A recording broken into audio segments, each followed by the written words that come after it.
ګرانو کتونکو السلام علیکم.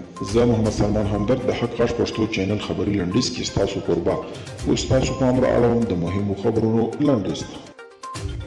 امریکایي سناتوران ټینګار کوي چې باید امریکایي ځواکونه له افغانستانه ووځي. ځینې امریکایي سناتوران له امریکایي رسنیو سره په خبرو کې ویلي چې دغه ځواکونو وجود د افغانستان لپاره بې ګټې دي او د بایدن ادارې ته پکار ده چې له خپلې پریکړې په شا نشي.